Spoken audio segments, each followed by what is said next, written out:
You don't have any practice either. I mean, it's not like you've ever.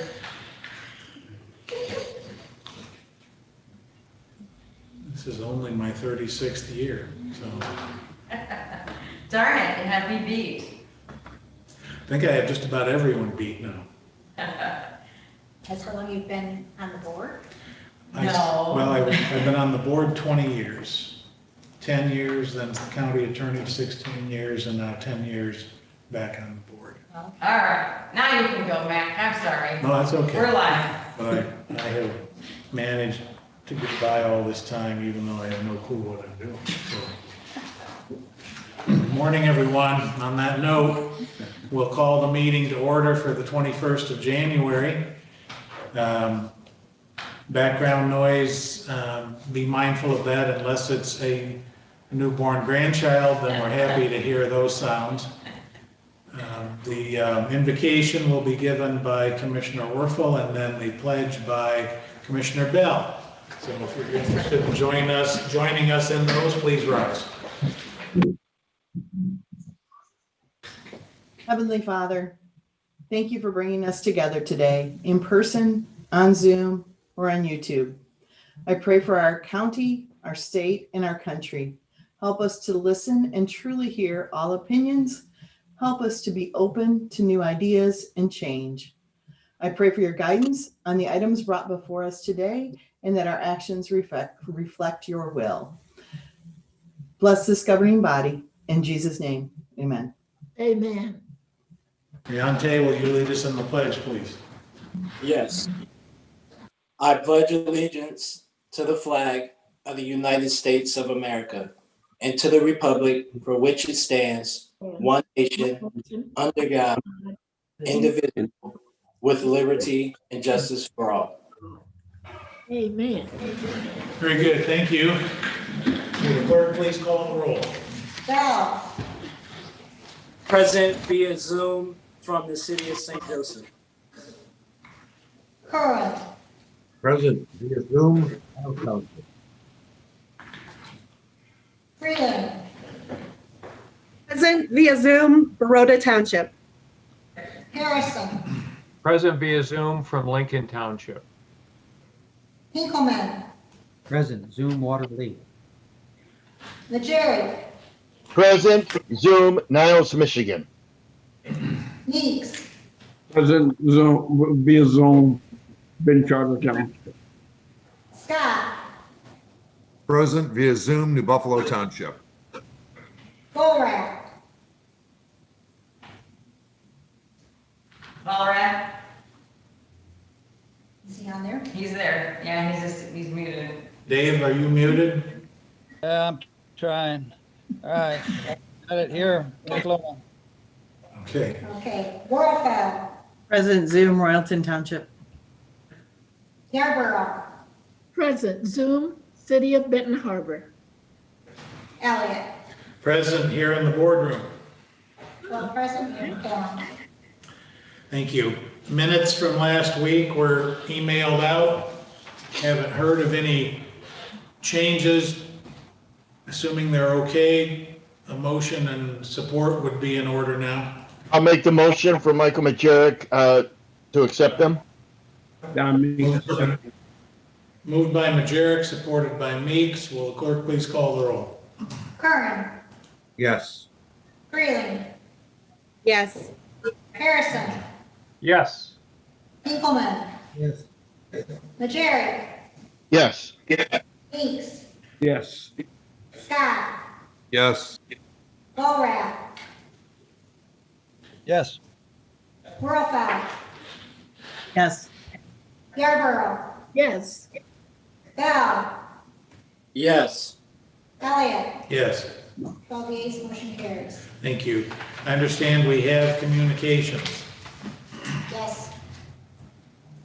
First one was received on January 15th from Vicki Schroeder, City of Benton Harbor, commenting on adhering to the governor's indoor dining extension. Sharon Devon, City of St. Joseph, email received January 15th, commented on adhering to the governor's indoor dining extension. Reverend Sid Moan, Baroda Township, email received on January 19th, commented on supporting the state's public health directives. Patty Nolan, Midwest Energy and Communications, Cass Office, Michigan. Email received on January 9th, commented on the broadband study and the World Digital Opportunity Fund auction. Karen Lake, St. Joseph, Michigan. Email received on January 20th, commented on adhering to the governor's and MDHHS COVID guidelines. That's it. Very good, thank you. Brian? Yes, sir.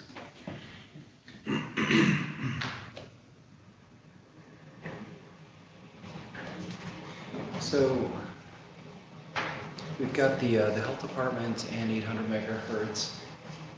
Nikki is there, and she should be able to share her screen. Nikki, are you ready?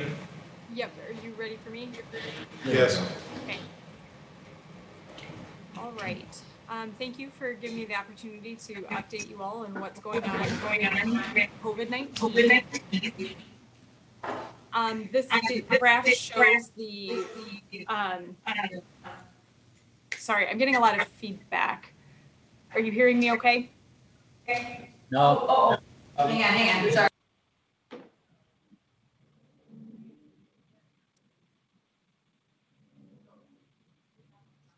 Okay, you want me to keep going? All right, so this graph here shows the number of cases that we've seen over time. As you recall, we had a really steep increase in October, November. It started to slow down in December. It is now really slowed down. We probably are in a just new plateau or leveling. We're seeing a little bit of variation, but we're averaging between 40 and 50 cases per day, 40 and 60 cases per day. That's definitely a lot higher than we were in September and how we started October. But it seems to have leveled off, and that is encouraging because, again, we're trying not to overwhelm our healthcare system as one of our primary goals with controlling transmission. This graph shows the number of daily tests that are happening in Berrien County. We have seen over the last few weeks an increase in tests happening. So that combined with a little bit of flattening off of cases, that is really encouraging. And we can be confident that we are continuing to capture and have the data reflect accurately what's going on in the community in terms of transmission. And as you could imagine, as your number of cases is flattening out, as your number of tests is going up, the percent positivity mathematically is also going down. And again, this is a good indicator as to whether or not we're doing enough testing. We're really capturing the true impact of transmission in the community. The fact that we're under 10% when we spent a lot of time around 20%, we're in much better shape right now than we were 4 or 5 weeks ago. So I'm continuing to be encouraged there. Probably the one piece of data that, again, it's the best canary in the coal mine, giving us that good sense of where we're at and is also just really directly tied to strain on the healthcare system, is the hospital census. How many people are in Spectrum Health Lakeland for COVID, with COVID at any given time? And it's following a somewhat similar trend as we saw with our confirmed cases, and that makes sense.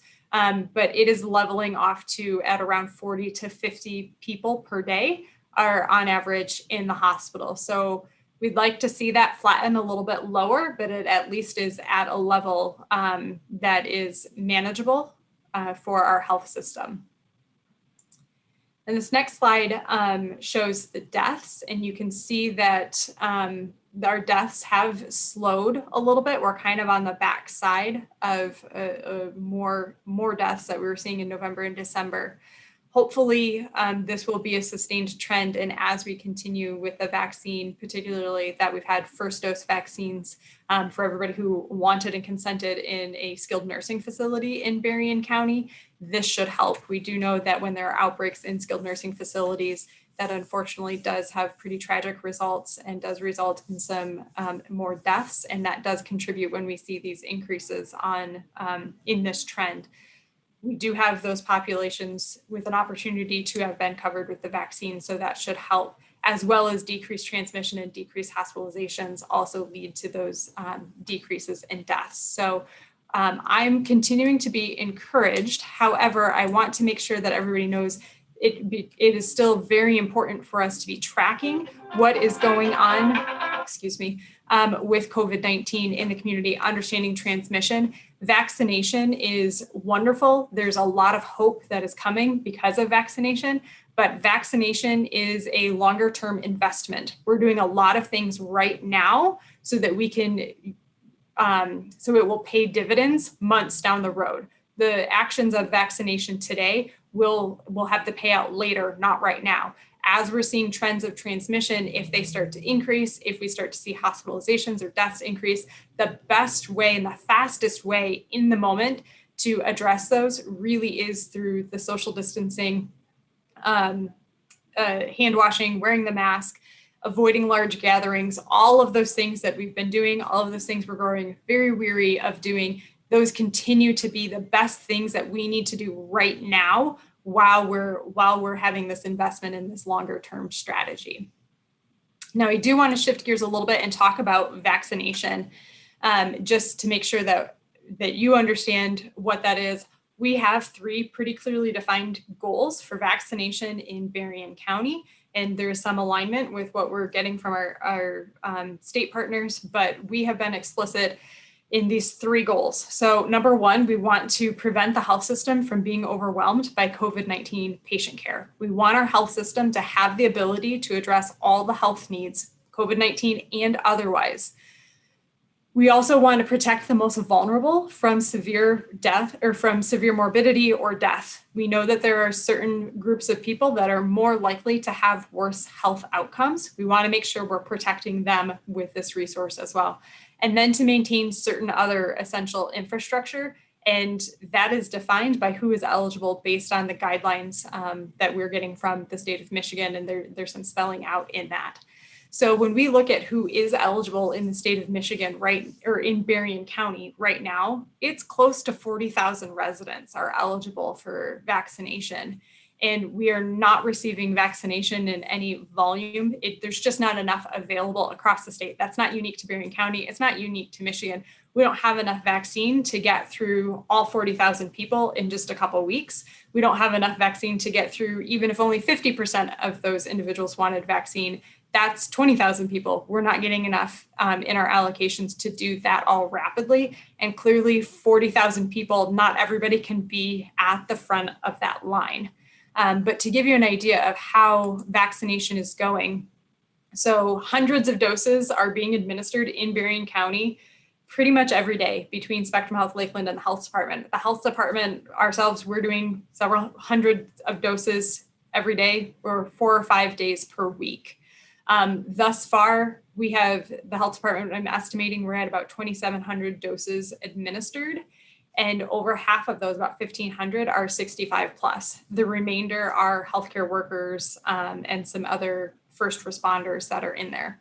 Spectrum Health Lakeland has vaccinated close to 5,000 folks. About 2,700 approximately are their associates. There's another roughly 2,000 that have been vaccinated that are 65 plus. Together, we have been working to really try to be as united as we can and try to align our very different systems, because the way public health and the way healthcare systems operate, we're great in partnership, but they still are parallel systems. We are definitely working together to make sure we're working through those 3 goals. They share those 3 goals. Those are the 3 goals for Berrien County, not just Berrien County Health Department, but for all current vaccinators in Berrien County, we're working through those goals. So Spectrum Health Lakeland has been a great partner in also helping us get through the older adult population. Both the health department and Spectrum Health Lakeland, we have wait lists. There are over 19,000 people who are 65 years and older on the health department's wait list. There's thousands of people who have also signed up through MyChart with Spectrum Health Lakeland. There's definitely duplication between those wait lists. And I just want to be clear, it's okay that people are on multiple wait lists. That's fine. What we want to make sure people avoid, if you're on 2 lists, you need to make sure you do not get 2 appointments for vaccinations. And if you ever get in a situation where you have 2 appointments, you need to make sure one gets canceled so that that slot is available for someone else. On the supply side, we know demand is far outstripping supply, but on the supply side, over the last couple of weeks, we've been getting about 1,500 to 2,000 doses of vaccine coming into Berrien County between Spectrum Health Lakeland and the health department. Sometimes the health department has gotten none. Sometimes the health system has gotten none. Sometimes we've both gotten some. But those allocations are coming in. The state is working to try to make those allocations more predictable from week to week. We are moving forward. We have plans throughout the month of February and then the second dose clinics that would happen in March. So we're getting a lot of planning out for how we can structure clinics. We have really, really good plans in place as to how to get things administered.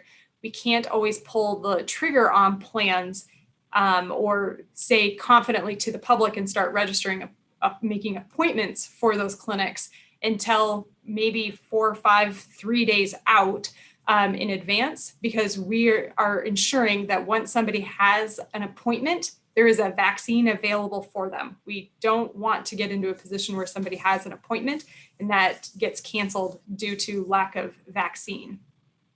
The way these allocations are coming from the state is and how it's happening to different communities across the state. It really is based on 75% of the allocation is determined based on the population in the community that is 65 plus, and 25% of the allocation is based on essential workers. And this really does go to the state strategy, really wants us to make sure that we're getting at the 65 plus population. We're moving through essential workers too, but there's a little bit more of a lean towards older adults. I'd say collectively, we're getting to the point where we've got about 80 to 90% of the vaccine that we receive in Berrien County is getting into arms within about 7 days. So, and that will become even more efficient as we have more predictable allocations in the next couple of weeks. And then I know that there have been a lot of questions and just wondering about what's going on with educators, as we in Berrien County have not been able to start with educators just yet. There is a lot of planning that is going on with school leaders and with RISA. And we are all targeting for the second week of February to start educator clinics. The schools will have all of that information. There's nothing that any educator, any staff member of a school needs to do. We know about you, we're planning for you, we've gotten the numbers from the employers. All of these things are definitely underway, being planned, and we're doing everything we can to get all that planned. And then we will schedule those appointments as soon as we know that we have some vaccine on hand. I'd be happy to answer any questions. Nikki, this is Dave Allrath. Give us the number of educators we have in Berrien County that need. So our estimates from Berrien RISA are that there's about 3,700 in Berrien County. Now, I don't know that that really includes all of the support staff with schools. I'm not sure if that includes transportation departments and food service departments as well. We have, I don't have the numbers in front of me, but we do have some information we have received from schools, not only about how many staff they have, but they are also querying their staff to see how many are interested as well and would like the vaccine. Thank you. Mm-hmm. Nikki, this is Jim. I know you participate in the state conferences, workshops, what have you. Do you have any insight as to what's going to happen after February the 1st from the state? I don't. That is not something that there's a lot of sharing. I do know that there is some guidance that if it hasn't come out already, it should be coming out about steps that restaurants can take for indoor dining to mitigate risk, such as improving the ventilation in spaces. When indoor dining happens, I have no idea if that will be February 1st or if there will be another delay. But there will definitely be capacity limitations and some of the other things to ensure that there's social distancing, masking when not eating and drinking and the like. But I do think there will be some recommendations for businesses to take, if they can, to improve ventilation. Okay, thank you. Nikki, I have a question for you. This is Commissioner Werfel. It's actually two parts. One of the communications that we received this morning that Denise referred to talked about a mass email going out and people getting appointments that way. I think there's a miscommunication there. of, because we are taking appointments. How does that work? Appointments versus filling gaps? And then my second one, is there any thought on putting the vaccine information, how many we've done, how many maybe appointments are out there, you know, in the next 7 days or whatever, on the dashboard? Yep, great questions. So the way scheduling is happening, we are, especially for the 65 plus, we are working through our wait list. So we're moving through that. There is a stratification with an increased focus right now on 75 plus. That has been the target. So as we move through our wait list, emails are sent to individuals inviting them to register for an appointment. Now, sometimes those links get shared, and when that happens, it does circumvent the waitlist situation. We do ask people not to share that, but we're working through the waitlist that way. For people who do not, who have indicated on the waitlist that they don't do email and that they require a phone call, we are working through, it's a lot more labor intensive to call people to try to get them scheduled, but we're working on building our capacity. We have had some staff that are trying to squeeze in phone calls to make sure that our phone call people are not left out of that. And we have been able to get a couple hundred people in from call down lists, but we're working through all of that. In terms of the dashboard, there's actually a lot of work that goes into the dashboard.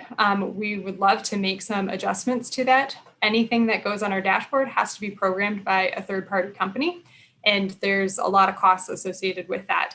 And frankly, we've been wanting to see how the state's dashboard was working. The state does have a dashboard on their michigan.gov/COVID vaccine website, and it does have county-specific information. It doesn't get super granular, and it doesn't necessarily separate out different providers to distinguish the health department from the health system per se.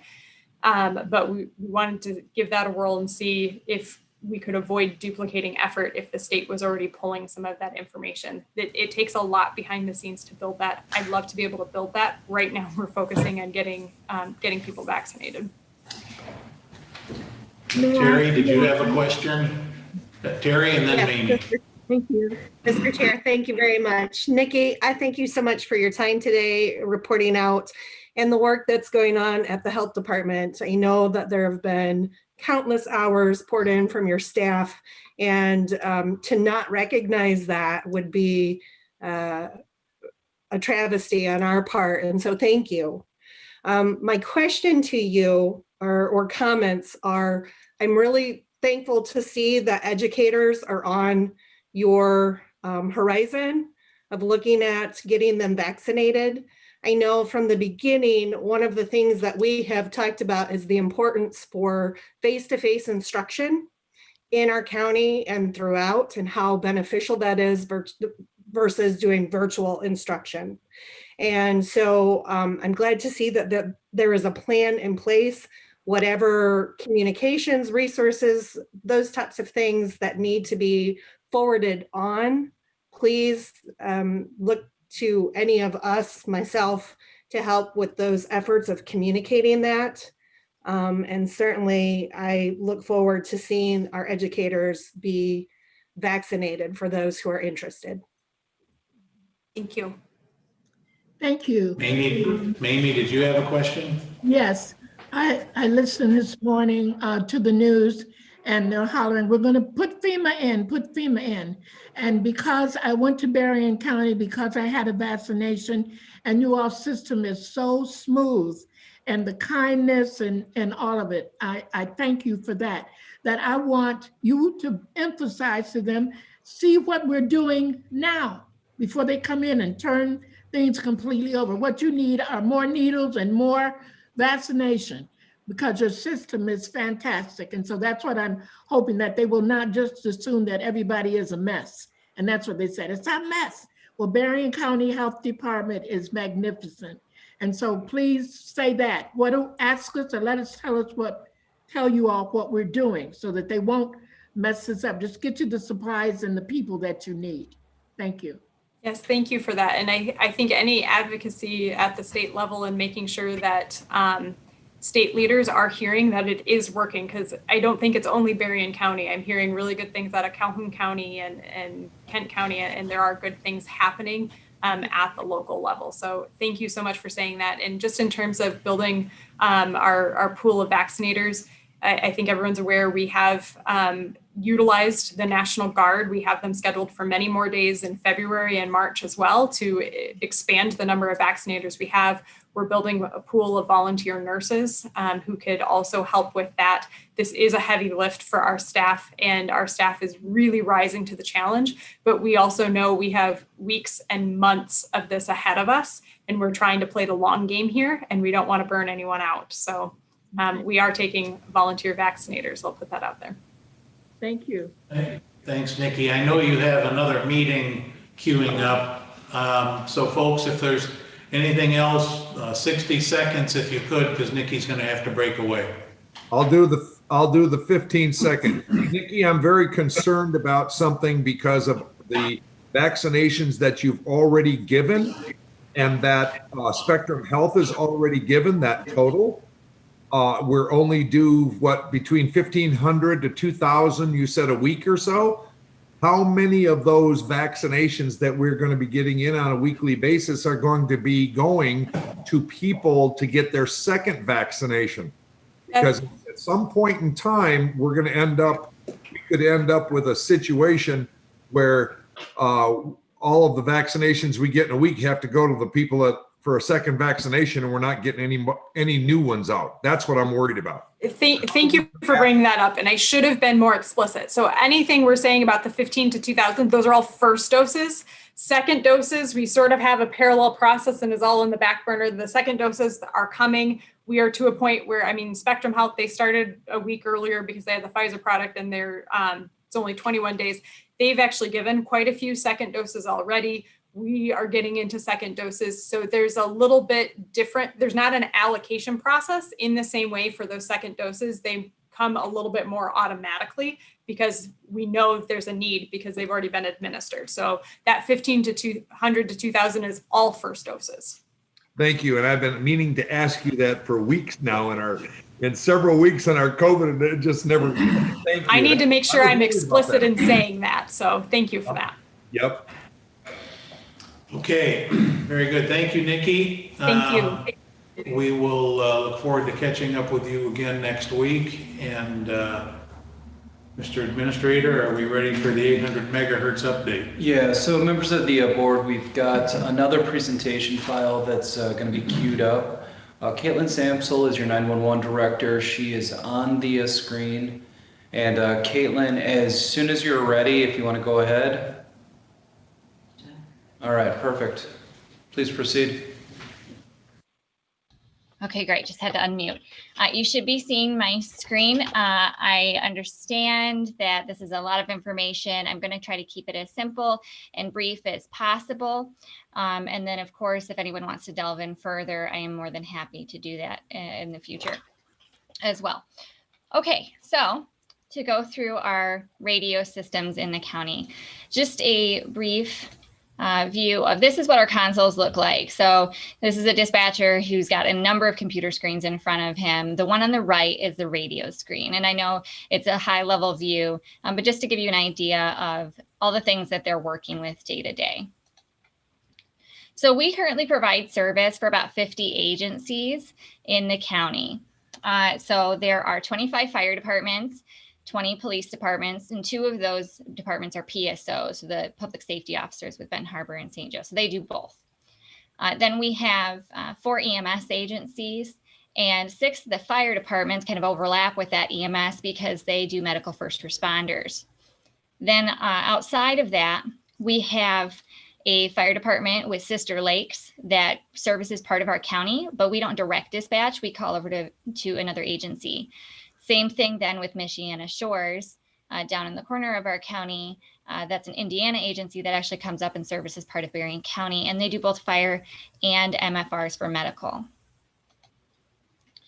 So to go through our 2 radio systems, and right now we do have 2 separate radio systems, but that some of that equipment resides on the same towers.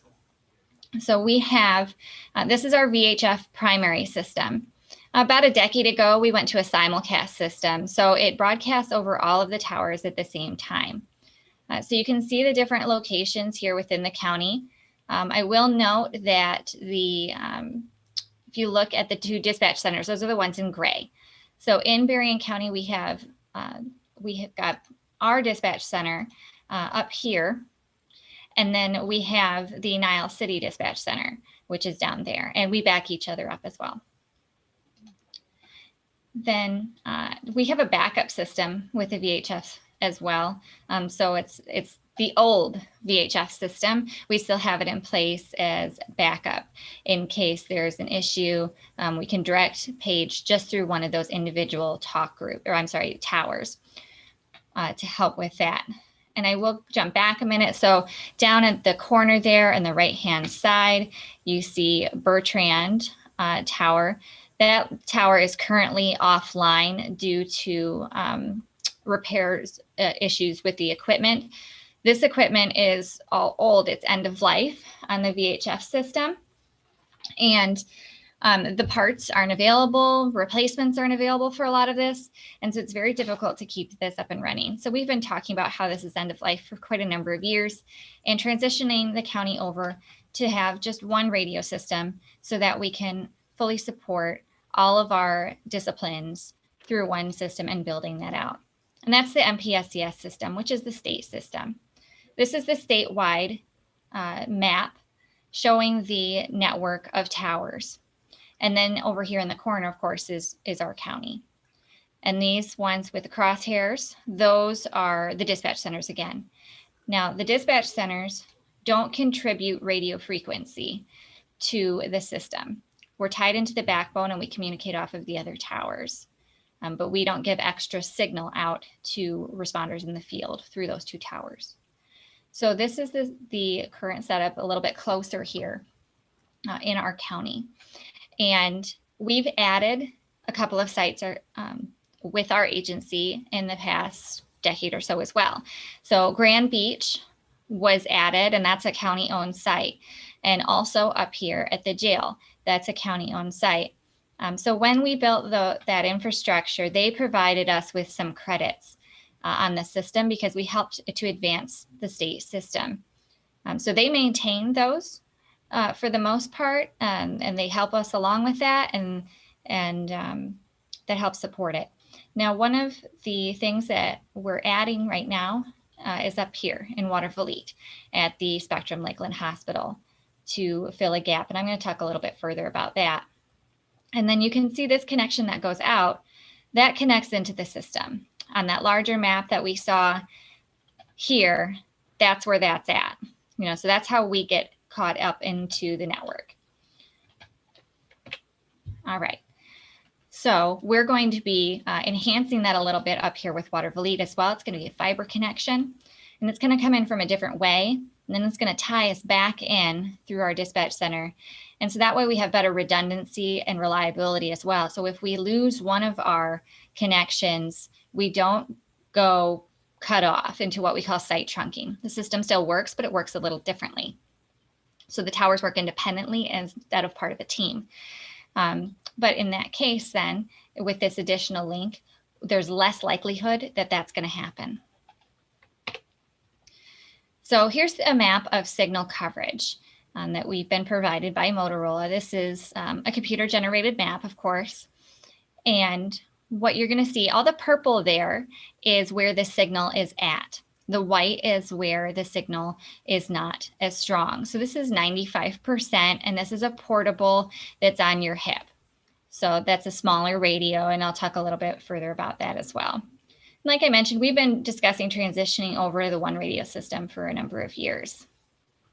And here, this marker up here of the Lakeland Hospital, that's where it's located, but this map does not include that on there as far as coverage goes. So we know that we need some additional coverage.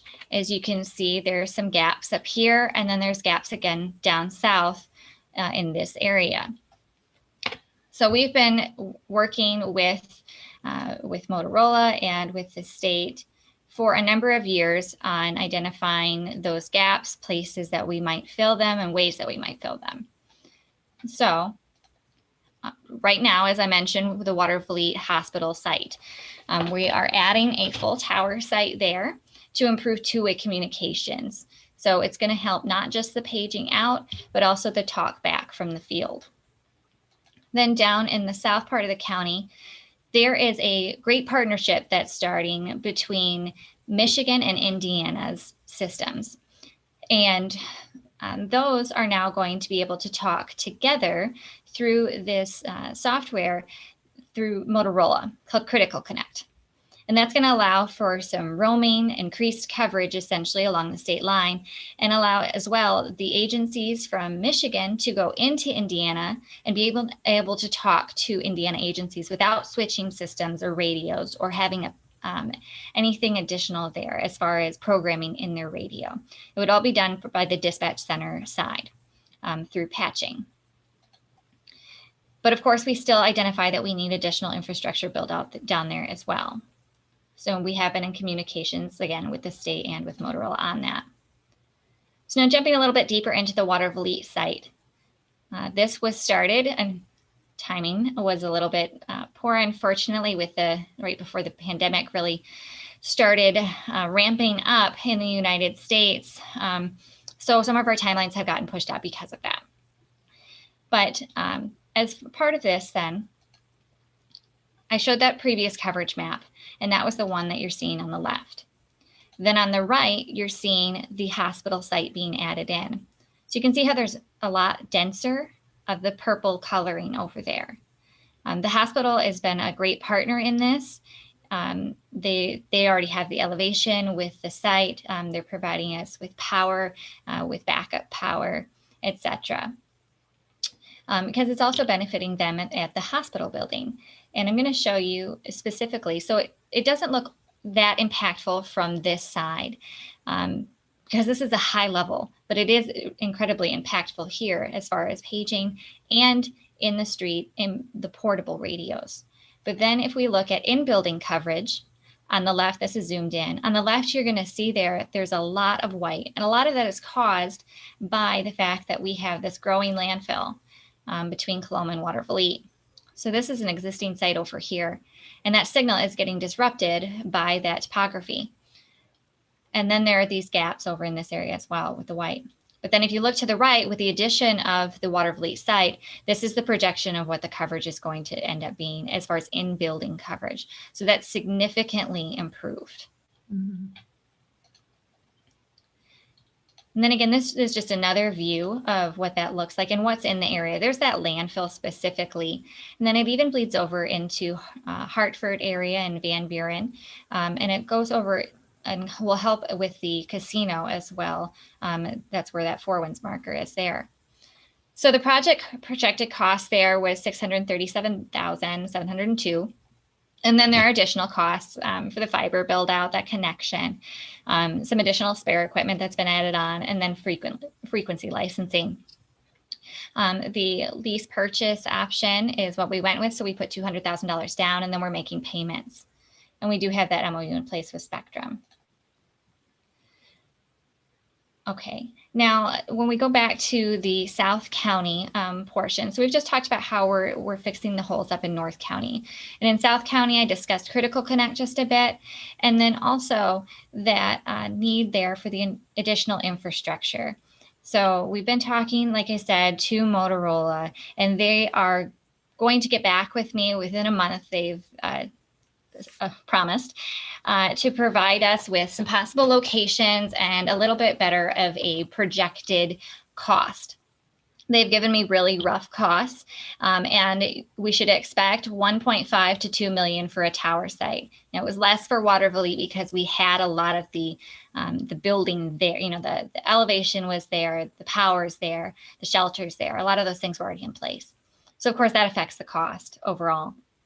Now, information from the state and from Motorola is if we add an additional site, because we already have a number in our county, is that we're going to probably be forced to go to a simulcast system.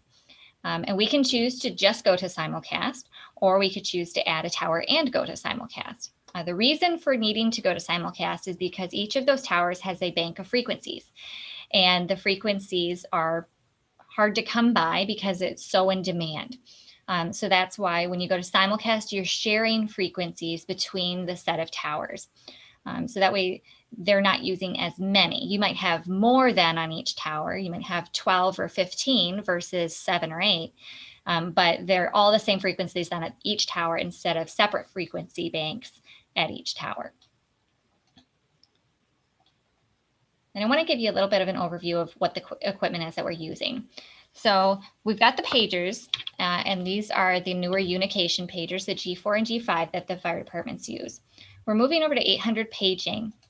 And there's a difference between VHF and 800 paging in that now when the dispatcher makes the voice announcement, as you see there at the top, it just goes straight out. We don't have to wait for any tone. So that makes it a quicker process, especially when you're looking at mutual aid and multiple departments being set out at the same time. But then on the bottom, you see that the pager itself generates the alert tone. So there's a slight delay of the voice because the pager is generating the alert tone. But overall, the message goes out quicker than previously. And they started to offer the 800 megahertz paging solution in 2016 on the state system. So now we've got the mobiles. The mobiles are the radios that are in the trucks, and those are 35 watts, so they're much more powerful. And those can range depending on the brand that the department goes with. They can range from about $1,700 to about $3,500. You can, of course, get more expensive than that as well, but those are the ones that are generally used. Then we have the portable radios. Those are 3 watts. And those are the ones that the individuals use in the field. And those range, again, there's a couple of different brands that are used in the county. Those range from about $2,000 to about $4,500. Now, there is a state activation fee for putting new radios, not pagers, but new radios onto the state system. They got rid of the annual fee, so now it's just a one-time fee. And we cover that with our county credits that the state gave us when we added those infrastructure tower sites at both the jail and at Grant Beach. Now, of course, it's a lot of money to purchase this sort of equipment. So the firefighters have been going out for FEMA grants to try to bring in this new 800 equipment. They needed pagers, they needed mobiles, they need portables. Unfortunately, after a number of FEMA grants, it's not been accepted. They've not been awarded. So we've gone to Plan B. We did a local pager grant at the end of 2019 and into 2020. Here's the resolution on the left, and then you'll see the MOU on the right. And in this, part of it was that we fully intend to dismantle completely or absolve ourselves of the responsibility of maintaining the current countywide VHF system by the end of 2022. And that was, of course, approved by the board and with discussion and planning with the board. Again, we've got 25 fire departments, 2 of which are PSOs that are directly paged by Berrien County. For EMS, 3 of those are paged. One of them is not paged. We just talk directly on the radio because they have their own dispatch staff that's manned. And this grant was locally a dedicated amount of up to $230,000. We've been able, now it's closed, it was ended at the end of last year. We purchased with the fire departments and the ambulance services 496 pagers for 24 different agencies. So the county investment through the 911 department was $171,767 and some change. The total investment then, of course, you double that. So the total investment was $343,535 and some change between the departments and the county. Now, other agencies that were not included as part of this grant that had a more immediate need had also received very similar assistance before this grant officially went into place. So there is some additional money that's been spent by both the departments and by 911. This is just a map overview of where we're at with 800 paging. And you can see the different colors just associate with a timeline. This is to help our dispatch staff. It's kind of confusing and difficult for them right now because we've got these gaps where there are still agencies that are on the VHF paging. So up here, we have 3 fire departments that are still using VHF paging. And then we have Pride Care Ambulance, which covers this area. Then down south, we have the 2 fire departments that use VHF paging still. And then we have Smackus Ambulance, which covers this area into Cass County. To supplement the paging as well, we us, in conjunction with the departments, the agencies with fire, use Active 911, which is a mobile application. We send out a page through our CAD system. It sends the information to their cell phones, their smartphones, and they're able to get a lot of tools through that. And some of those are shared with us as well. Things as they can see when their individual firefighters are responding and from where. They can see mapping information. They can see CAD notes. A lot of that great stuff. And then also they can share floor plans if they've got those loaded into the system, hydrant locations. So it's beneficial on both sides. So then we'll jump back into mobiles. So as far as purchasing, the county has offered a low interest loan just recently through the identification that departments need assistance in purchasing these radios. So that has been offered to the fire chiefs, and a lot of departments are considering that. And that was through the generous offer from the Board of Commissioners. Now, there's also local grant opportunities as well through the Berrien Community Foundation and the Gateway Foundation. Administrator Doucette and I have been communicating with them quite a bit, and then with the fire departments as well. And we have received encouraging news that there are definitely community interest through these foundations in order to obtain some funds to help the departments get this equipment so that they can communicate with us and then with the other agencies as well. And then we go to the portables. So with the portables, again, the fire departments have decided that they're going to go with a FEMA grant again. So the whole plan here, as I've kind of laid out piecemeal, is that we didn't get the grants before that were for everything. Then we did the local grant for pagers. Now we've had these potential for purchasing mobile. So the county low interest loans offered, potential for local community grants that we're really working on hard with the local fire departments and with those foundations. Then the other piece of that is they're going to go to FEMA and request for portable radios through their Assistance to Firefighter grant that has just opened and is going to close on February 12th. It opened earlier than anticipated this year. So the departments have decided through the Fire Chiefs Association that they're going to target just over $550,000 as a price point, and they're going to try to increase their match to about 12%. Now, available funds for the FEMA grant are $319.5 million. Projected number of awards are about 2,000. And anticipated funding selection is set to begin at April 30th. And the awards will be until the funds are exhausted up through September 30th. So why is this all important? It's important because currently our system is, we have the two different radio systems that are disparate. The VHF system is end of life. The equipment's hard to come by, hard to fix. There's starting to be additional fees from the state by co-locating on the state's towers. And then additionally, we want to take our funds and the local funds and be able to put them into supporting and building out one system that is interoperable for all of the agencies. And interoperability means that they can all talk to each other. So with the 800 system, they can do that directly. Police, fire, EMS, they can all be on the same talk group on the same incident. And it's important to note that we're not mandating or stating that these fire departments, who I understand have financial limitations, as we all are under, that they don't have to go, quote unquote, all in. So what we were really worried about is mobilizing first. So that's why we went forward with the pagers first. That was the top priority. We've done that. Now the next priority is to get the mobiles. The Fire Chiefs Communications Association decided, because those are stronger, so they can communicate back to us. So we get the signal out to the responders that they need to go to a call. And then they need to be able to talk back to us that they are en route and they're going on scene. Then once they're on scene, they need to be able to communicate as far as command.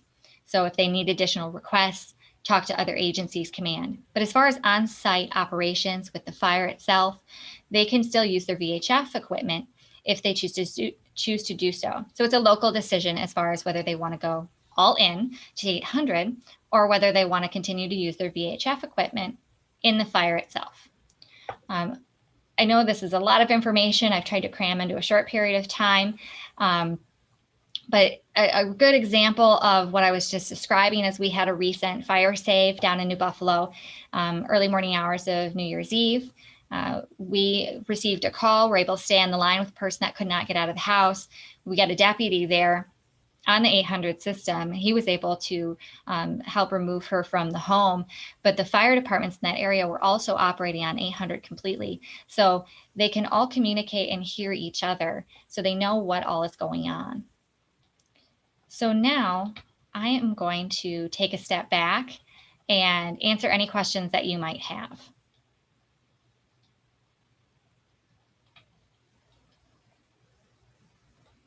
Nice job. And you did a very good job of explaining that. There we go. Okay. Any questions for Caitlin? Yes, Chairperson Elliott, are all the things you're asking for our equipment? You did not say you needed new towers, you needed new, are there things that will have to go up on those towers when you talk about 800 megahertz or whatever? Yeah, okay, so the Water Volite site up at the hospital, that's a tower site that we're building right now. The building, okay, Yes. you already have the money to do that. Yeah, that money is already dedicated. Those funds actually came from user fees that used to be charged on the 800 radios. When they stopped charging, I should back up. So when we put the infrastructure in at the jail and at Grant Beach, they provided us with those state credits. And then we worked with the agencies that were on the 800 megahertz system to say, we can pay for these annual fees with the state credits, but then we will then use for further advancement of the system as a whole and to benefit the county agencies. So then that continued to be paid in. The annual fees were covered by the county credits. The agencies were billed once a year to pay that money back to the county, was put aside in the special fund. We're now tapping into that fund to build the site up in a Water Volite, to do this pager matching grant, those sorts of things. So that fund is dwindling from what it was before. So we don't have new money coming into that anymore because those annual fees went away. And when those annual fees went away and they went to the activation fee of one time of $250, we did not continue that process of having the agencies reimburse the county for those credits. So we still have a balance of over $400,000 worth of credits with the state. So when an agency puts on new radios to the system, when they purchase new, they don't have to pay that $250 activation fee. That's covered by the county credits. Okay. Then as far as down south, we do need to add some infrastructure with towers, like I mentioned, or tower for some signal enhancement down the line. But we're also seeing how that critical connect system partnership between Michigan and Indiana is going to benefit as well. That will help some of that too. Thank you. Yes.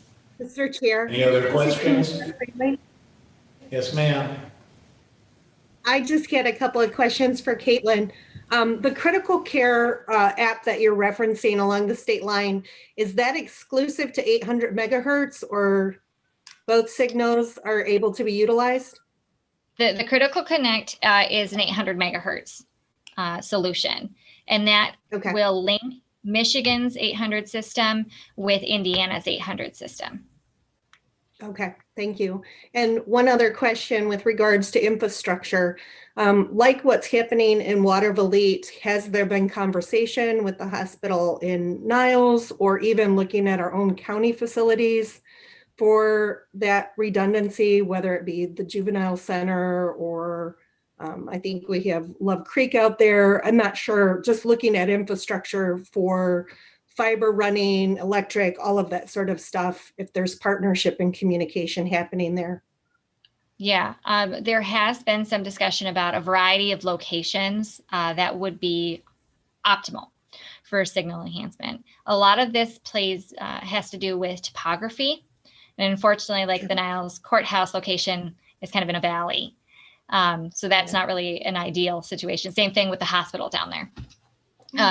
So yeah, unfortunately, those aren't ideal spots because the hospital has offered for us to use that as well if we need, because that's great partnership. We would love to take advantage of that. But we have looked at, so right now in the VHF system, we have a site at the Niles water tank at Bertrand Crossing. So we've asked Motorola to take a look at that as a possibility for turning into an 800 megahertz site, because we already had the partnership with Niles. The generator is already there. You know, some of those things are already in place.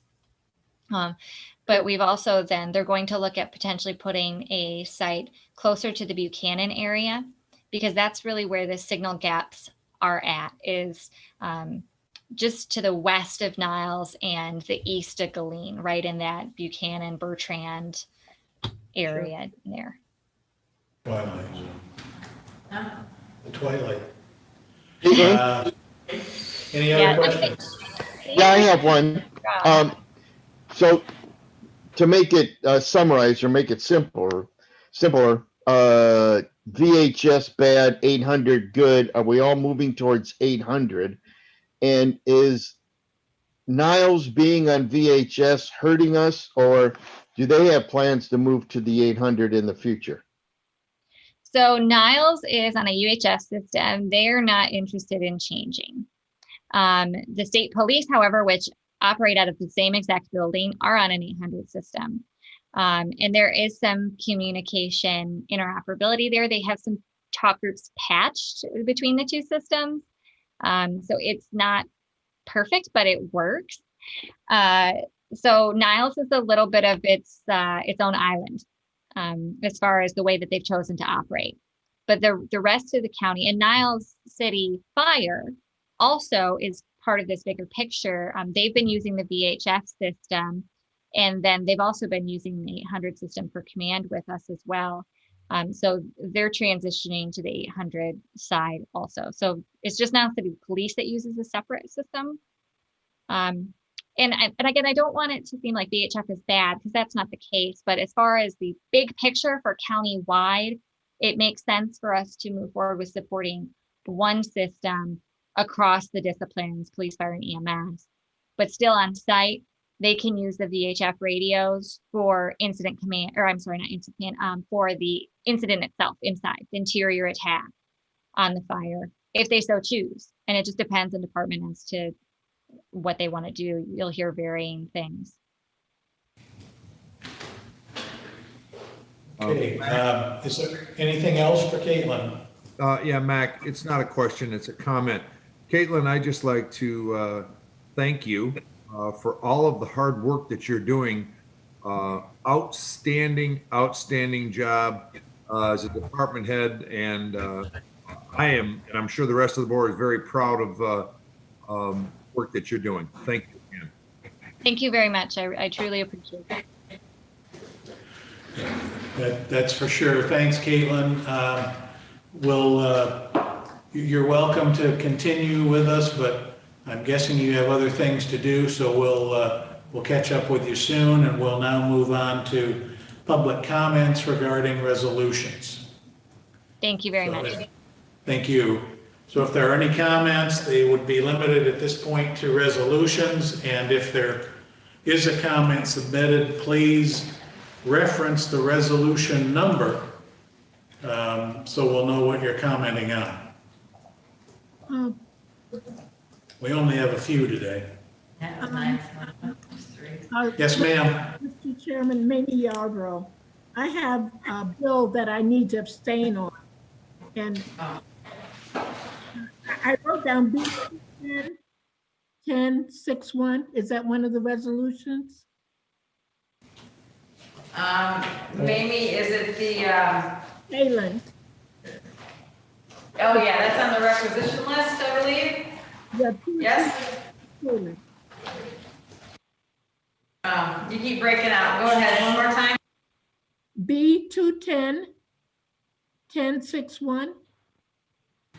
Okay, and you want to, I'm gonna write you down the abstention statement for the two Caitlin requisitions, is that correct? Yes, my son will.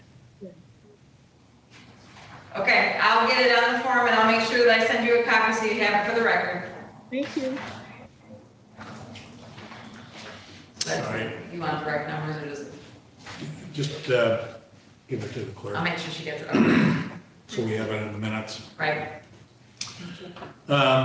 We're just holding to see if anyone has any comments, anyone from the general public.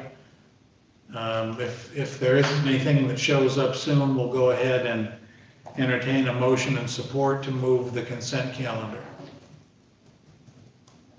I've asked 3 times, Mike, I think we're Okay, good. we'll proceed. Is there a motion to approve the consent calendar as submitted? I so move. Moved by Bell, is there support? I'll support Don Meeks. Okay, moved by Bell, supported by Meeks. Will the clerk please call the roll? Freeland. Yes. Harrison. Yes. Hinkleman. Yes. Najaric. Yes. Meeks. Yes. Scott. Yes. Bollrat. Yes. Werfel. Yes. Yarborough. Yarborough.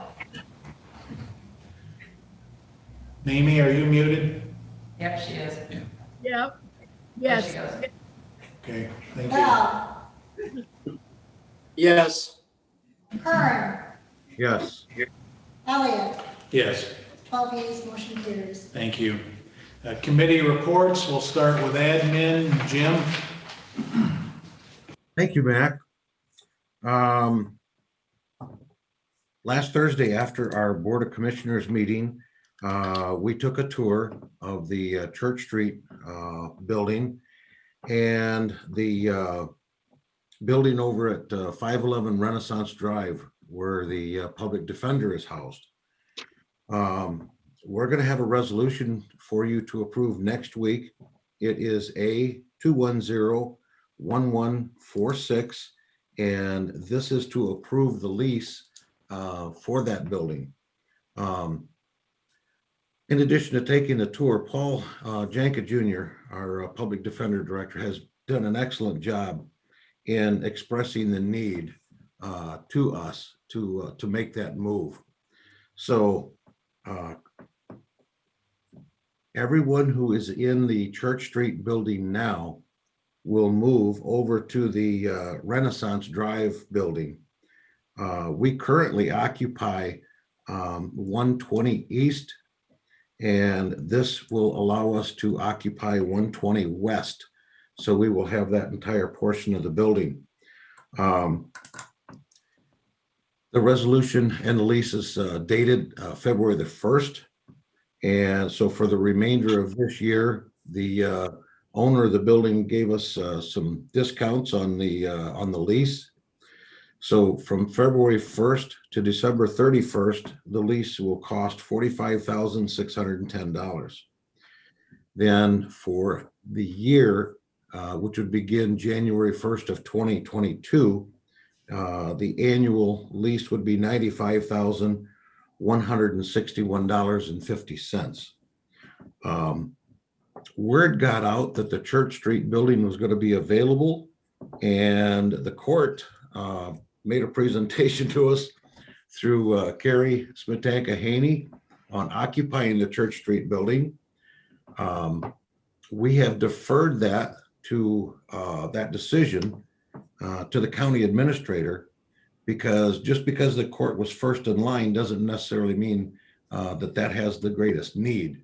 So we deferred that back to the county administrator to take a look at what he feels is best to occupy the Church Street building. The one thing I can tell you is that the county administrator said the building will not sit vacant.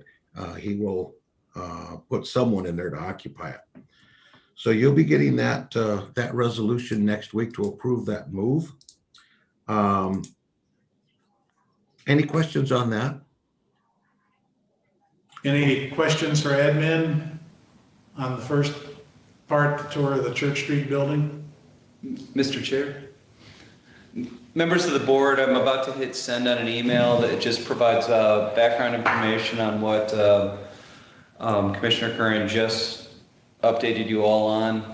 There will be a variety of attachments. If you walk through them, if any of you have questions, please just give me a shout. And the admin committee did really spend some time walking through the various buildings, and I just wanted to say thanks for taking the time to do that. Those are my comments, sir. Anyone on the, Dave, are you? Yeah, this, just to expand on it a little bit, the state is paying for that. Any extra costs that we have for building, that is part of what the state pays us for. Yeah, that's correct. You know, as part of what Paul sends MIDC for our budget, cost would be picked up by the state. And there is language in the lease that says if that funding goes away, that we can get out of that lease. So we're not locked in. Okay. Thanks for that, Dave. Welcome. Any other questions, comments, concerns about the first part of the admin committee briefing? Thank you. All right, Jim, you want to go to the next part? Okay, then we had Caitlin Samsel, our 911 director, come in, and she did a very nice job, I thought, this morning of explaining all the various ins and outs of the technology that goes into all that dispatching. She talked to us about 3 different items that we approved, and you're going to see it in the finance committee. One is the upgrade at the ASR tower in Watervliet that she talked about. You're gonna see 2 bids for that. She has a recommendation that she'll ask you to approve. And then there are 2 service agreements that we approved and sent on to finance.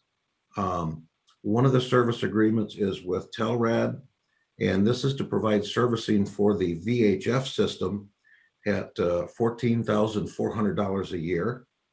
The second service agreement is with Motorola, and it is to service the 800 megahertz system, and that is a 4-year contract. And it's roughly 72, starts out at 72,000 a year, goes to 77,000 a year. So the 4-year total commitment is $299,644. And that's for the Motorola service contract. So finance, you'll be getting that. Any questions on that? Okay. Anyone? All right, very good. Thank you, Jim. Mamie, do you want to do finance? I'm sorry, wait a minute. Jim's placing a bid. Okay, we discussed the resolution that Commissioner Werfel brought up at last week's meeting. We discussed it and we decided that it still needed some tweaking before it would be presented to the board. There was also some discussion about my having a conversation with the chair about the resolution, or going back to a letter as opposed to a resolution. And I apologize to the committee. I have not had time to talk to the chair or update him on any of that yet, but I will. It's high on my priority list. Let's see, Administrator Doucette gave us an update on the Friend of the Court remodel project, and also informed us that apparently there have been some inquiries about the road department and snow removal. So next Wednesday at 9:30, we're going to have a admin meeting where Jason Latham, our road department director, will make a presentation to us on the winter snow maintenance on roads. We entered into the minutes. The Sheriff's Department received grants from the Berrien Community Foundation. One is for, it's a truck cap for the 2021 3500 pickup truck that is used for the hazardous materials team. And that was a gift from American Electric Power, AEP, in the amount of $3,079.87. So we accepted that. The second is for an EVO2 dual 640 rugged drone. And this was from the Honor Credit Union and the Starks Family Funeral Home in the amount of $11,397. So we accepted those, and we thank those donors very much for making those donations to the Sheriff's Department. And that looks like that's it. Any committee members, anything that I miss? Is that it? Done good. Okay, that's our report, Mr. Chair. Thank you. Okay, thank you. Now, Madam Chair of Finance, Amy. Excuse me, Yes. excuse me, Mr. Chair, before finance gets kicked off, I have something for admin. Jim, if you're going to be having a discussion with Jason from the road department, maybe how that discussion goes, maybe we as a board need to be looking at maybe some policy changes in the policy on maintaining and maintaining and plowing the roads and things like that. I do not know when the last time that was ever done. I know we haven't done anything on that, but maybe it could be a policy, something to look at, but I just thought I'd throw that out there for you. Okay, yeah, thanks, Ezra. And if anyone else, any of the other commissioners have any questions that they would like addressed, we can do that through Brian to the road department, and we'll be happy to get back with you with an answer. And Mr. Chair, I would like to add one last thing that I forgot to mention. When Caitlin was in, she reported to us that one of her dispatchers applied for the Future for Frontliners program, which is a college tuition program through the state of Michigan, and that one of her dispatchers applied for it and received it. And what that will pay for her or his tuition to receive an associate's degree. And I also found out after Caitlin reported that to us that we have had other county employees who have taken advantage of that program. So I just wanted to make sure that the commissioners were aware that we got good people doing good work and getting educated. Yay. Great, thank you very much. All right, Mimi. Yes, thank you. We met this morning and we had bids to open. And Jake Lideker from Finance is our person that brought those for us. And I would like to ask Commissioner Scott to explain about the bids. Thank you, Madam Chair. It was a wonderful time in finance today, which I might add, we had the most amount of people watching. So those people will understand that big discussions and everything were held on polyemulsion and fog sealing. And the other thing was just a plain asphalt emulsion. We received bids from two people, Clink and Michigan Paving, and we've got those bids down, whether it was a delivery bid or a pickup bid, like they deliver or we pick it up. And then the same with the asphalt emulsion on the other bid, but we only had one bidder on that. So we approved the bids to get moved back to the road department with our special finance motion. And it's about it. Would you say something about that form that you suggested? Oh, yes. I suggested a form because what we end up dealing with in finance, and it's going to be getting very busy for us in finance soon, as it does, because the spring is coming to get ready for the summer. We are going to have multiple bids going out for multiple things. And what ends up happening is that when Jake or Ben open up the bids, and they have to go through and actually search page by page to find out where these companies have put their totals on. As a classic example today, Jake was actually using a calculator to figure out what the total amount of the bid was. My suggestion was for all departments of the county to include a cover sheet that the bidder fills out, and on that cover sheet, which is the very first page, they give the totals. Let them add it up and give the totals, because it would be better if they made a mistake in their calculations than if we made the mistake in our calculations by trying to interpret their bid. So we're looking at that, and that may be coming down pretty soon, but it kind of made sense. Yeah, because we spend a lot of time Yeah. waiting and not knowing if we have the thorough, the full thing. And when the road department looks at it, they'll know, what they're looking at. Right.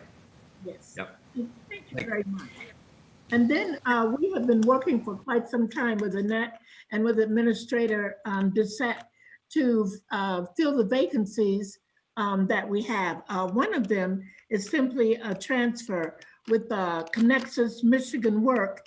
There was a lady on there from Department of Social Services, Department of Human Services, whatever it's called, and she retired. And so we are replacing Kathy Miller with Kathy Valdez, and she will continue and finish out her term.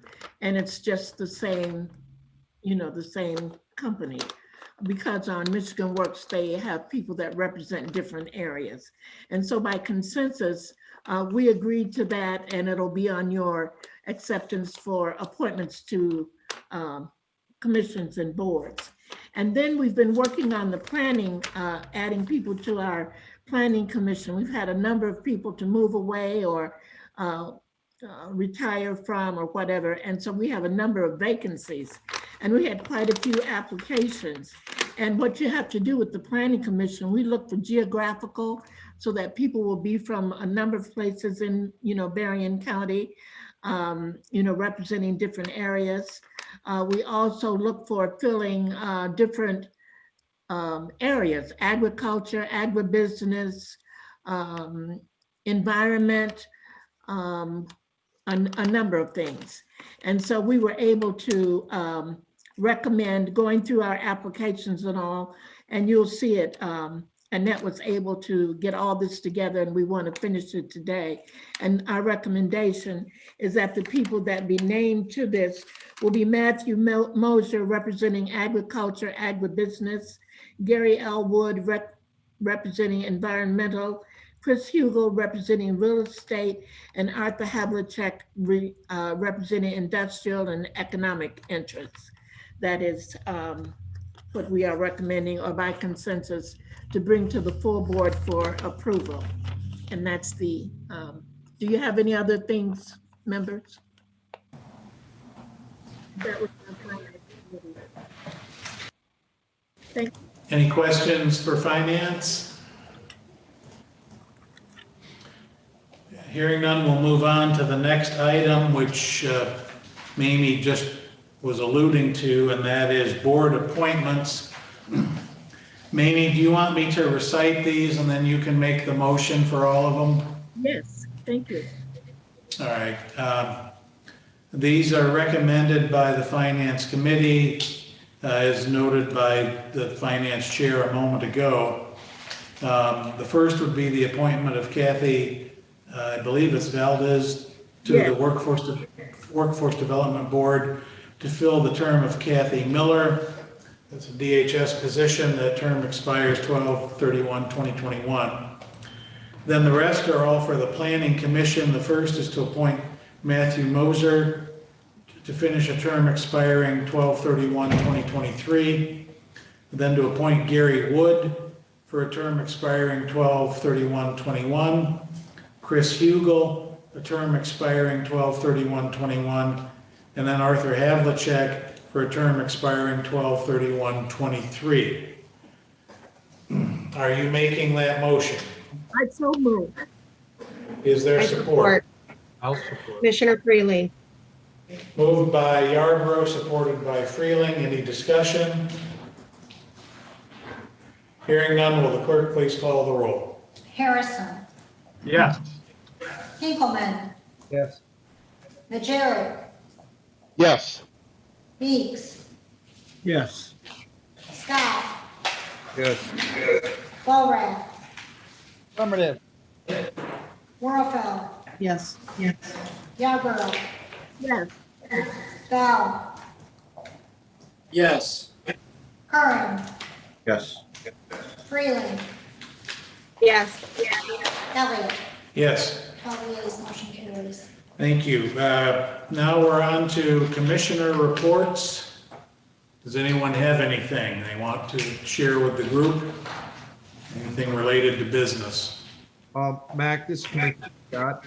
I'd like to ask, when we did appointments, committee appointments, what we didn't talk about was the SMART committee, where it's the bunch of counties that get together and meet. I'd like to be put back on that SMART committee. I forgot all about it. And maybe at some point in time, whether they'll do a Zoom or we'll get together, but I want to make sure that I was on that committee because I was on it before for the last 3 years. Thank you. Okay. Dave, you're on the SMART committee, right? Yeah, I'm kind of the chair now. All right. I could be wrong. I don't know when we're going. Yeah, I don't know when we're going to be meeting again, but I got to call. I can't remember that we had 2 people on there, Ezra, but if there's room and we can appoint another, that's fine. I know you participated, but I don't know if you were ever actually appointed. Do you remember? You know, Mac, I'm not sure whether or not I was. I don't know. I myself have been there to a lot of the meetings. Dave has been there to all the meetings. Donnie Meeks has gone once or twice. I believe Commissioner Freeling has been there a couple of times. I've gone. I think Mamie. Yeah, so that's all. I didn't know, and I thought better put something on there. Yeah, I was the only one that was officially on it. But I came to a lot of them. Mr. Chair, this is Commissioner Werfel. I would also consider want to be on that as well. And perhaps that second seat is a rolling seat that we can kind of all share. Well, let's find that. Go ahead, Dave. All the commissioners are invited to all the meetings. Okay. You will get an invite. I've got a list, the EAG list, and everybody gets invited, and administrators along with commissioners for the 14, counties in our district. Mm-hmm. I suppose, particularly with it being done by Zoom for the foreseeable future, Really would be. anyone who wanted to Zoom in could do so. The only person right now, though, who would be eligible for a per diem is Dave Volrath. We can find out, though, if there's space at the table. And if there is, we could see if we can get someone else appointed. But for right now, it's Dave, and we'll check it out and find out what options are available. Thank you, Mac. Appreciate it. Yeah, sure enough. Commissioner, pardon me? I had a report out on the Southwest Michigan Community Action Agency. Okay. We had our first meeting of the year last night, and last week the discussion at the board was about the housing resource grant coming out, and that they would be taking care of that, and that is not going to happen. They are going to handle just the utility portion of that. However, it, like so many of the grants that are coming out of the state of Michigan right now, they still don't have any rules on it. All they know is that it expires in September and that there's no money yet and they don't have the rules. So that's more information to come.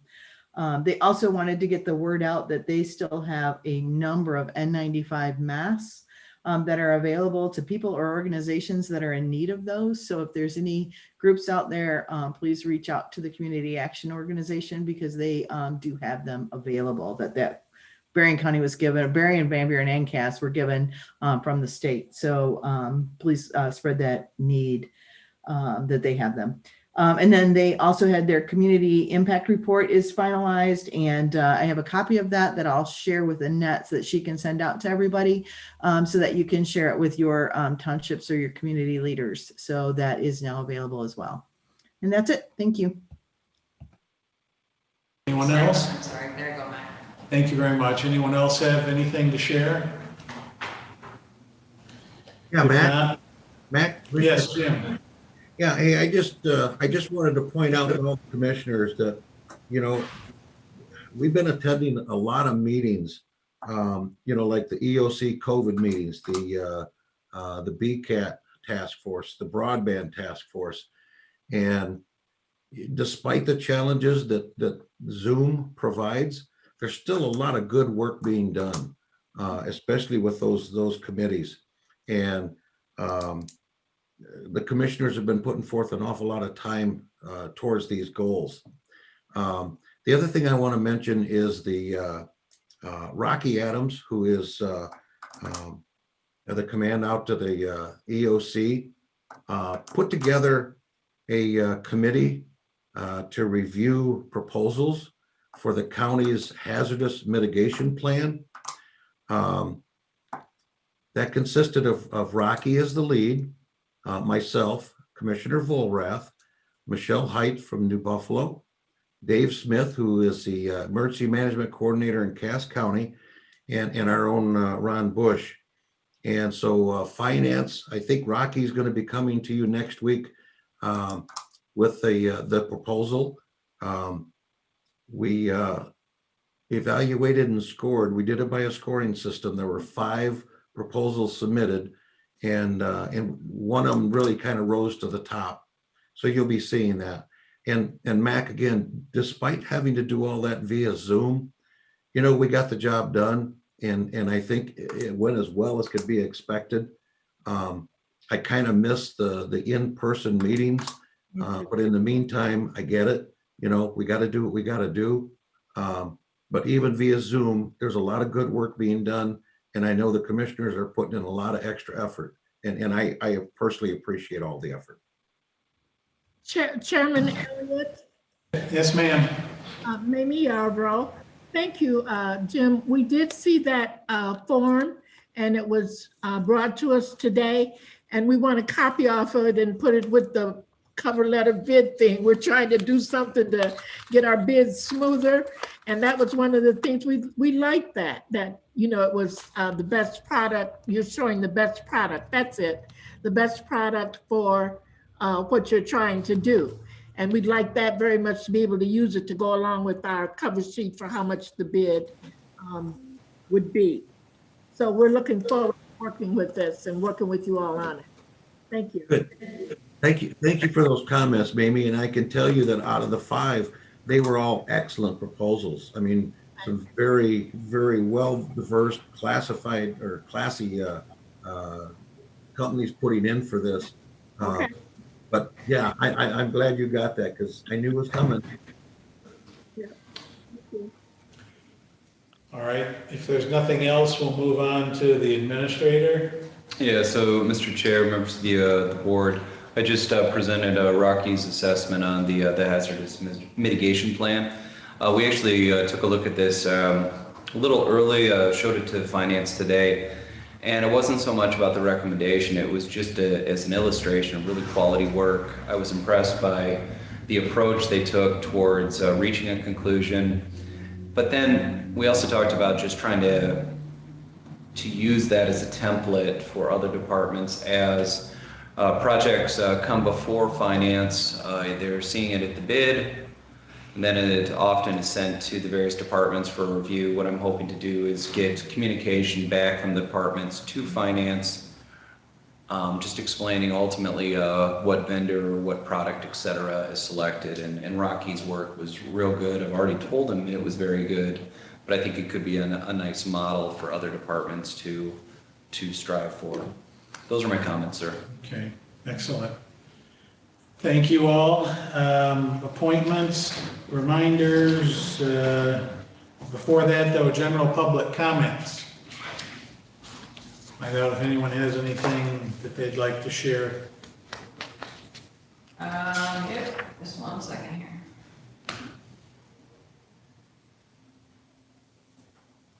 Adolph Peltzer in Hager Township.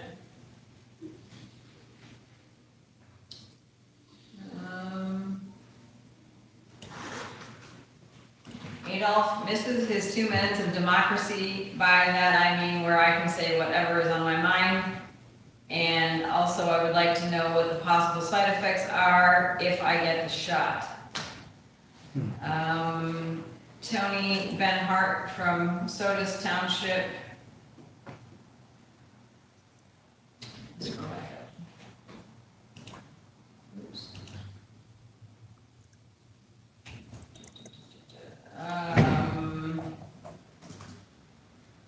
There it is.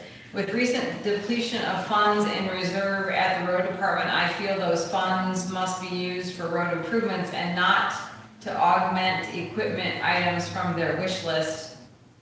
Recent purchase of a used steel drum compactor at a very high price from a local company was not a very wise purchase since there is no warranty with it.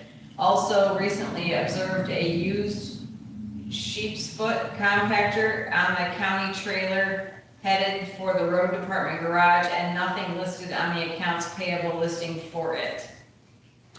I've had some communications with another individual, but he has asked not to have it for public records, so while it is in the chat box, he said he's going to call me later about it. And that's it. All right, thank you. Who asked about side effects of the shot? That would be Adolph. Adolph, I had it Saturday afternoon. Had a little bit of pain in my arm for a couple days. It felt like someone punched me in the arm, but it went away.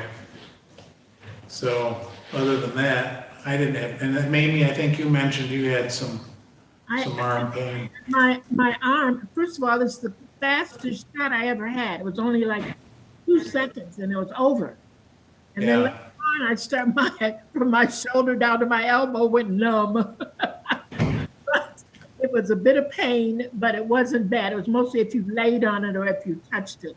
And I had no other things. I have asthma. I had no other headache, dizziness, nothing. And it was just fine.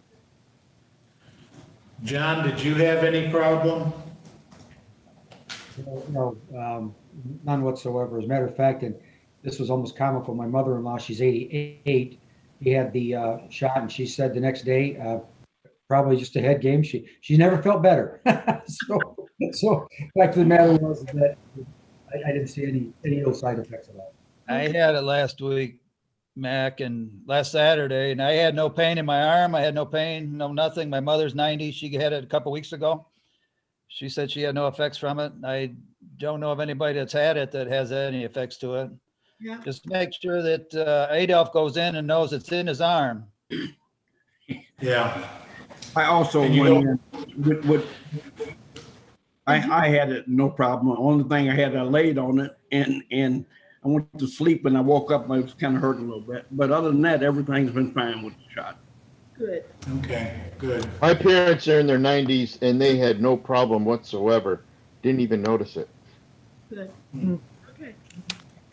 Well, that's all encouraging. And then, yes, people who were there Saturday, we all have to go back in 3 weeks. Dave, you'd be a little less than 3 weeks, I guess, if you had it Wednesday. But yeah, it was really impressive too, how well organized everything was. I mean, it just was fluid, seamless movement. That doesn't happen by accident. There was a lot of planning.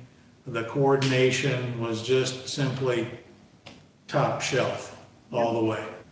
So Tremendous effort, a lot of people. Sheriff brought one of the command units over there so they could have a place to go in and keep warm because A lot of people standing out in the cold while this is going on, so. Yeah. Yeah, well, some of us just waited in our vehicles and then they came and got us. Right, yeah. Because you'd have a spot to park and they'd give you a number, a little card or piece of cardboard type thing with a number on it. And then you went inside, sat briefly, and then it took you around, gave you the injection, and then you went in a waiting area for anywhere from 15 to 30 minutes just to make sure if you had an adverse reaction, it happened there instead of on the way home. Yeah,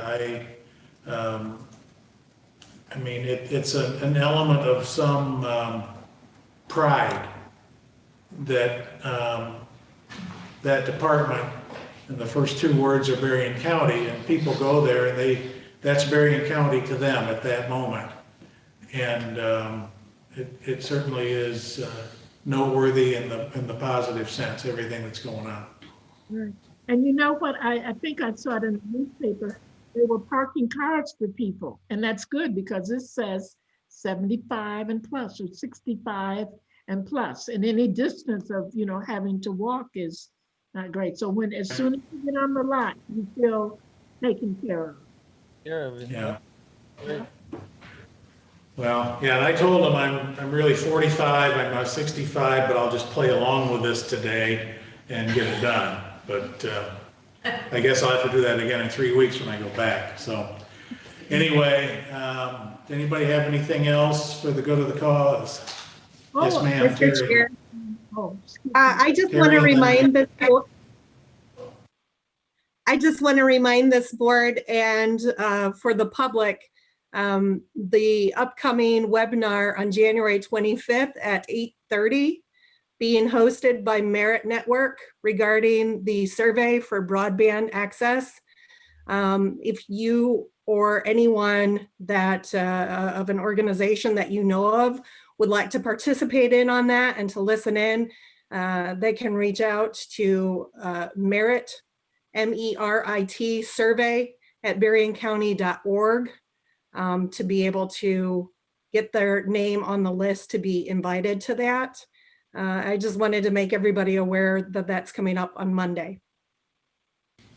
Okay. Thank you, Terry. Mamie? Yes, I'd like to know, do we have a finance committee meeting next week?